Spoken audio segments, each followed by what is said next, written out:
Good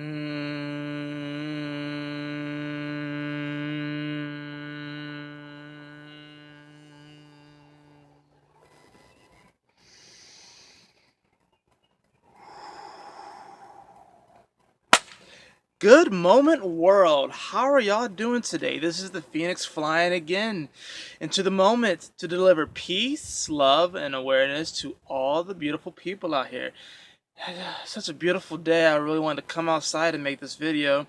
It's gonna be the second vlog, and I'm just out in here chilling it. I got Fireball right here, and we also, of course, we got Lugia right here helping me making this video, propping my phone up. So, guys, I really wanted to dive into my childhood and kind of dive back into where this whole journey began. And I have to say that this guy has helped me so much along the way. And obviously, you can see I'm wearing my Moment Seeker shirt, and I have the snake logo. And there's a reason why I picked the snake. I've been drawn to snakes a lot. Over the course of my life, I've noticed that I've had this affinity for snakes, and I'm not really sure what it is. I think it's, for me, they sort of have this energy of knowledge and awareness. I mean, you gotta think. I mean, they're very slender. They have no legs, no feet, or anything like that. They kind of just slide around. They have to be obviously very aware. Any animal does, but for some reason, the snake is just very, very interesting to me. And I've had a couple of run-ins with snakes. Actually, I can recall back to oh, this is a while back. This is several years ago, where a snake got into the garage and trying to get the snake out of the garage, my dad actually knocked over the refrigerator, which was pretty crazy.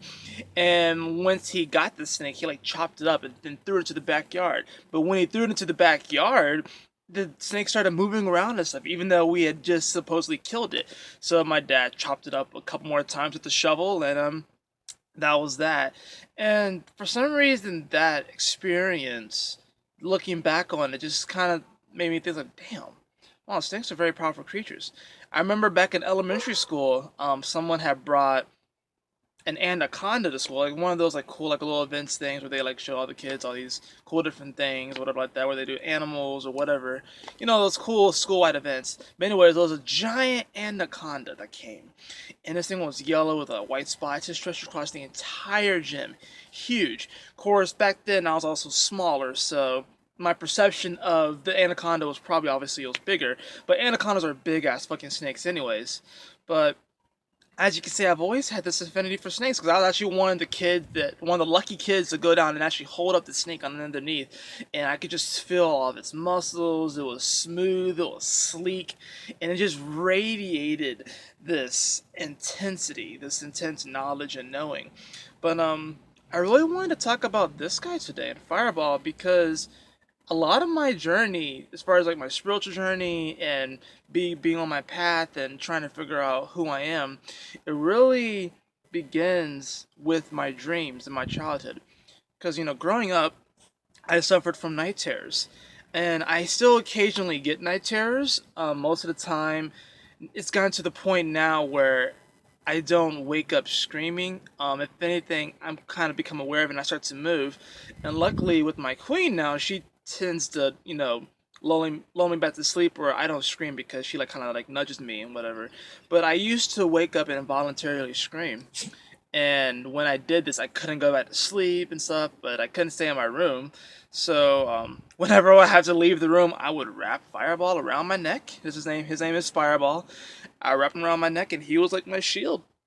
And for the longest time, I would sleep with like the covers over my head, whatever like that, and to one side. This was because of a particular dream I had a long, long time ago. And I can't even remember how old I was, honestly. I'm in the moment, so forgive. I mean, my memory might be a little, cloudy. But the dream was just weird because I remember waking up and my room was completely dark, and I looked to the side. And it was this giant looming shadow. It almost looked kind of robotic, whatever. And it was like this dark mist that was going around it, and I just saw like these lights that are just flashing on it. Scared the living crap out of me. So what I did, I screamed and I put my head under the covers.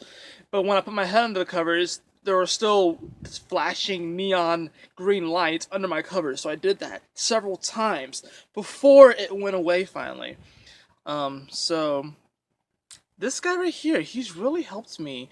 Um, because when you're a kid and you have the stuffed animals and all that stuff, they do give you a sense of confidence. They do kind of feel like they almost protect you. And then of course we got our family dog, and he would come into my room. He would sleep with me and sometimes and stuff. But I just thank you, Fireball. I wrote a poem about him sometime last year where I was really just thanking him and stuff. And he's always been with me. I've had him for how long have we known each other, Fireball? It's been a long ass fucking time. I won him at Dave and Buster's a long, long, long time ago, and we have been there ever since. He's been through all my stuff.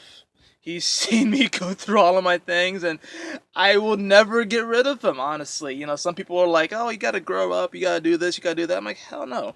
Why do I have to grow up? Because honestly, I have found that the secrets to life, all the gold and stuff, in the moment, it really comes from that childhood, It comes from what you were attracted to as a child, what you did as a kid, what really inspired you.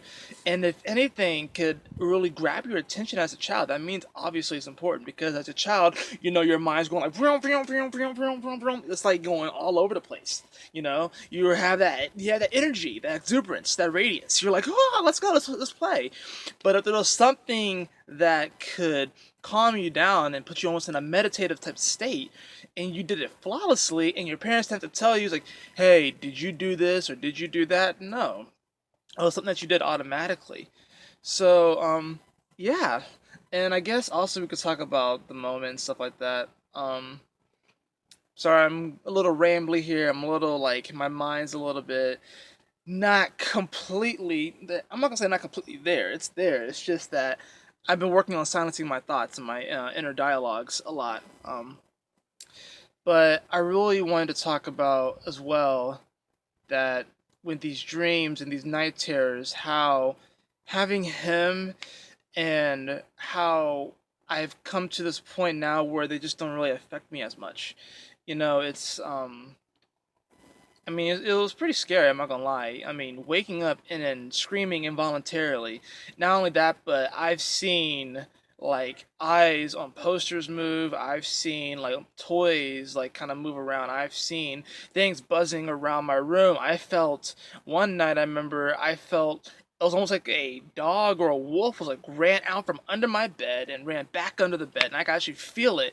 There was another dream where I woke up and it felt like something was scratching at my back real fast. There was another one where I woke up and suddenly I turned to the side. I was like this giant gaping mouth of teeth, like it was like a shark or something like that looking at me. So I've seen a lot of crazy things. However, I have learned, or at least Fireball has taught me, is like you don't have to be afraid.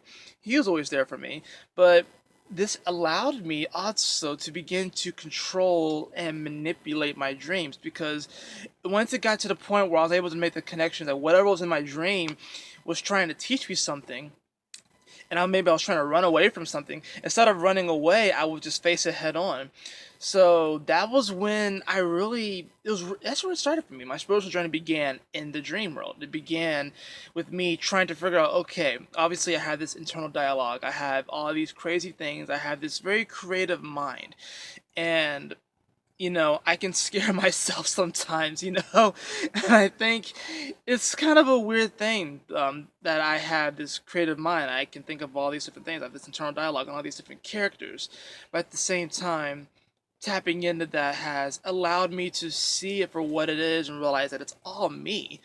So once you realize that it's all you, then that's when the fun really begins. Because now in my dreams, I pretty much just like do whatever the hell I want. I kind of just move around. I fly. Just mess with people and stuff like that. I don't go lucid all the time, but it's gotten to the point where I have learned how to fly. And a lot of people have asked me, it's like, yo, how in the world did you get to this point in your dreams? And I'm just like, practice, meditation, practice. And it just took a while. But if you guys have any questions, I know my YouTube channel is young and stuff, but if it's one thing that I know that I have a pretty good knowledge on is lucid dreaming and trying to control and manipulate your dreams. So if you have any questions on how to do that, I will gladly answer them. My recommendation, definitely as far as like flying go, is Just start small. Don't jump right into it. The way I learned how to fly in my dreams was first I learned how to run really fast, and then I learned how to jump really far, and then jump really high, and then I learned how to hover in place, and now I just pretty much fly. I'll just like fly around. Sometimes I even teleport. So, but it's really fun, and I guess that's it for this in the moment vlog. Just talking about Fireball, my you know, my night terrors, and how I learned how to fly, and really just going back and sinking myself into that childhood where, that's where it all came from. That's where the inspiration is. So I hope you all enjoy this video. I know it's a little bit rambly. I know it's a little bit like I was trying to figure out what exactly do I want to talk about. But you know what? I like these vlogs. I like the improv. I like getting into the moment. I like the authenticity. I like, getting dirty. I like it. It doesn't always have to be so super crisp and clean. Sometimes you can just be a little, what's going on in my head right now? So, anyways, I love you all. Remember to find the gold in this moment, for that is all that exists. And I will see you all on the next video.